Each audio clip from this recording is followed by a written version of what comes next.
کہ جب غلام رسول کے کردار کی یہ پوزیشن ہے کہ نہ قول کے اندر کہیں قرآن کی خلاف ورزی ہے، نہ عمل کے اندر کہیں قرآن کی خلاف ورزی ہے، تو ظاہر سی بات ہے کہ صحابہ کا عمل کتنا حسین ہوگا، اور اعلیٰ حضرت کا عمل اتنا اچھا لگ رہا ہے تو صحابہ کرام علیہم الرضوان کا عمل کتنا اچھا ہوگا۔ اعلیٰ حضرت عظیم البرکت امام عشق و محبت تمسک بالدین کے سلسلے میں اس حد تک قائم تھے کہ میرے پیارے آقا صلی اللہ تعالی علیہ وسلم کے پیارے دیوانوں کبھی وقتی مصلحتوں کو اعلیٰ حضرت نے پیش نظر نہیں رکھا، اور وقتی مصلحتوں کی وجہ سے اعلیٰ حضرت عظیم البرکت امام عشق و محبت نے اپنے قلم کو نہیں روکا، بلکہ اعلیٰ حضرت کا معاملہ یہ تھا جب بھی جو بھی قرآن مقدس کے متعلق یا دین سے متعلق کوئی سوال پوچھتا، اعلیٰ حضرت عظیم البرکت امام عشق و محبت بغیر مداہنت کے قرآن مقدس کا جو فرمان ہوتا وہ لوگوں کے سامنے رکھ دیتے، دین کا جو فرمان ہوتا وہ لوگوں کے سامنے رکھ دیتے، بلا خوف لومۃ لائم، کسی ملامت کرنے والے کا خوف اعلیٰ حضرت عظیم البرکت امام عشق و محبت کے دل میں نہیں تھا۔ تمسک بالدین کا عالم یہ تھا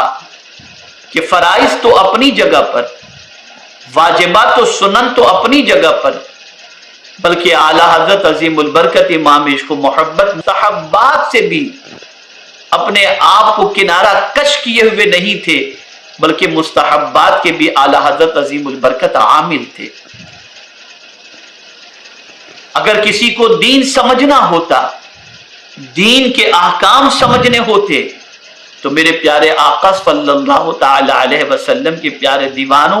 اعلیٰ حضرت عظیم البرکت کے عمل کو لوگ دیکھ لیتے، سمجھ میں آ جاتا کہ جو کچھ امام عشق و محبت نے کیا ہے وہ قرآن کے عین مطابق، رسول اعظم صلی اللہ علیہ وسلم کی حدیث کے مطابق، اور ساتھ ہی ساتھ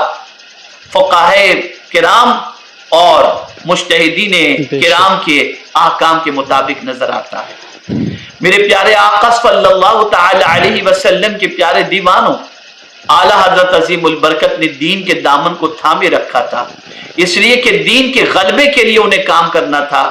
اپنے وجود کو غالب نہیں کرنا تھا۔ خود رسول اعظم صلی اللہ تعالی علیہ وسلم کو رب قدیر جل جلالہ نے اس فرش گیتی پر بھیجا تو مقصد بیان فرمایا، هو الذی ارسل رسولہ بالہدی ودین الحق لیظہرہ علی الدین کلہ۔ میرے پیارے آقا صلی اللہ تعالی علیہ وسلم کے پیارے دیوانوں، تو امام عشق و محبت بھی جانتے تھے کہ مشن مصطفیٰ صلی اللہ تعالی علیہ وسلم غلبہ دین ہے، تو غلبہ دین اسی وقت ممکن ہے جب ہم خود اپنے وجود پر دین کے غلبے کو، دین کو غالب کر لیں۔ ہمارا وجود کچھ کہہ رہا ہو، ہماری زبان کچھ کہہ رہی ہو، ہمارا دل کچھ کہہ رہا ہو، ہماری نگاہیں کچھ کر رہی ہوں، اور ہماری زبان یہ کہہ رہی ہو ہم دین کا غلبہ چاہتے ہیں۔ ہم نے تو دین کو مضبوطی سے تھاما نہیں، قرآن کو مضبوطی سے تھاما نہیں۔ آج اگر ہم اپنی زندگی کا جائزہ لیں تو میں یقین کے ساتھ کہہ سکتا ہوں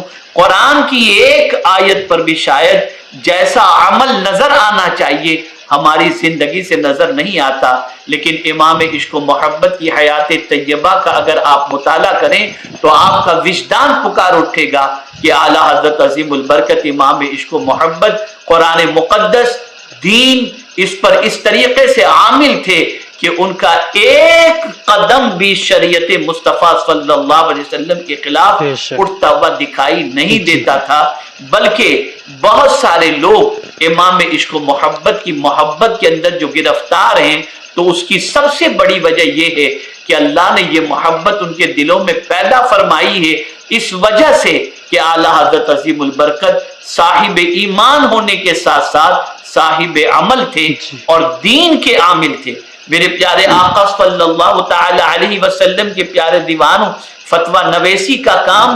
آج بھی بہت سارے علماء کر رہے ہیں، مفتیان کرام کر رہے ہیں۔ اللہ تعالیٰ سب کو دراز کی عمر بالخیر عطا فرمائے، اور اعلیٰ حضرت عظیم البرکت کے دور کے اندر بھی یہ کام ہوتا رہا اور قیامت تک یہ کام جاری و ساری رہے۔ میرے پیارے آقا صلی اللہ تعالیٰ علیہ وسلم کے پیارے دیوانوں، امید ہے آپ کو یہ بیان پسند آئے گا، تو ویڈیو کو لائک کریں اور اپنے دوستوں میں رشتہ داروں میں شیئر ضرور کریں تاکہ ان کے عمل میں اضافہ ہو سکے اور ثواب دار حاصل کر سکے۔ اور اگر آپ ہمارے چینل پر نئے ہیں تو چینل کو سبسکرائب کر لیں اور آل کے بٹن پر کلک کر دیں تاکہ ہماری آنے والی ویڈیو آپ تک سب سے پہلے پہنچے۔ ملتے ہیں اگلی ویڈیو میں۔ السلام علیکم ورحمۃ اللہ وبرکاتہ۔